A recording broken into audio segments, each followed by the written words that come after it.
Punot dulo nito, design flaw. It is a design flaw. Mali yung design. It is a design flaw. Mali yung design. Ano, sino liable dyan? Province? Hindi national to. Yan, ito po yung nag-collapse na Kabagan, Santa Maria Bridge sa probinsya po ng Isabela. Ito po ay ininspeksyon ni BBM at ni Manny Bonoan ng DPWH kung ano ang nangyari sa tulay na ito, bakit ito nag-collapse, nakabago-bago lang, ano ang naging problema. Ayon daw sa kanilang pag-iinspeksyon at pag-aaral na ginawa o in-advise kay BBM ng mga inhinyero ng DPWH, ay ito daw po ay isang design flaw. Ibig sabihin, mali daw yung design na ginawa dito sa tulay na ito. So, ibig sabihin, paano naman itinuloy ng kontraktor yung paggawa sa tulay na ito, design flaw pala. Ibig sabihin, mali yung design. So, sana, bago nila tinuloy, yung mga inhinyero po ninyo dyan sa DPWH, dapat nakita nyo, bakit ganito yung design mo sa nagagawing tulay dito? Hindi ito yung nararapat na dapat gawing tulay. Doon pa walang dapat. Sa umpisa pa lang, nalaman nyo na kagad na sana talagang mali yun. Na-inspeksyon na natin. Nandito si Secretary Manny Bonoan para nga explain kung ano yung nangyari dito. Ang ending nito, ang punot dulo nito, design flaw. It is a design flaw. Mali yung design. Ang history kasi nito, dapat ang funding nito was supposed to be, ang project cost nito is 1.8 billion. So binawasan to under 1 billion para makamura. Ayan, inayos ngayon, ginawa ngayon yung detailed design. Design is really weak. Dahil kung tutusin ninyo, this is supposed to be a suspension bridge, nakasabit.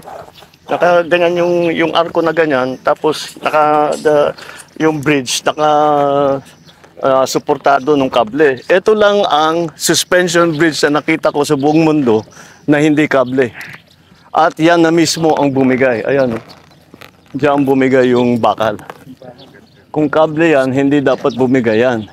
Tapos yung pag-anchor nung support, tignan niyo, doon lang sa baba. Dapat sa taas yan hanggang sa taas para hanggang sa taas para yung buong arc. Ito ang nagsusupport sa kanya. Yan yung bakal na nakikita niyo at saka yung semento. Yan lang ang nagsusupport doon sa buong tulay. So mahina talaga ang design dito. Hindi natin kailangan malaking nung una pa nga ang ginagawa ito kasi naging umabot 900 million natin yung original na budget. Umabot ng 1.2 dahil nag-refit. Bakit nag-refit? Nung nagko-construction pa lang may nakita na gumagalaw na mahina. Kaya kailangan balikan at refit. So the whole process is okay naman yung construction, yung contractor sinundan naman ang plano. By the book naman yung kanyang ginawa, up to specifications yung kanilang ginawa. Yun lang, yung specifications mali. So this is a design problem. Napos, this is a 44-ton bridge. Dapat 44 tons ang acceptable load. Yung dalawang truck na yan, yung naiwan yung isa, over 100 tons yan. Dalawa yan ang dumaan. Kaya, ayan ang nangyari. Hindi talaga kaya. Ito yata yung una Ito yung bumigay. Wala nang plate Ito. Baka na. Ande, sumunod na lang. Ito yung una. Ito yung una. Tama. Kaya nakaganyan yan. Hindi dito. Dahil tama. Dito bumigay. Ganyan. Hinila lahat ito. So, wala. We have no choice. We have to go back. So, yung nagtitipid tayo, nagtinipid natin sa 1.8 million, useless. Ngayon, babalik na naman tayo, gagastos na naman tayo ng malaki. Papalitan natin yung mga support, papalitan. Parang nagtayo na naman tayo ng bagong tulay. Sir, Yeah. held liable. Well, you know, I always have a saying, fix the problem, not the blame. Ayusin muna natin yung problema. Believe me, we will find out who is responsible. Who is responsible is basically who made the design. Because their design was poor.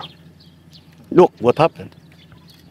And then also, those trucks should never have been on the bridge. So, sino liable dyan? Province. Hindi national to eh. National. Ano to? Yeah, we have to be more careful Yeah. about monitoring, Monitoring, yung mga partly. load. Kasi, ganyan ang problema. Kung 44 tons ang sinasabi, sasakyan mo ng 200 plus tons, medyo hindi nakakapagtaka na ganito ang mangyayari. Alright, okay. Thank you.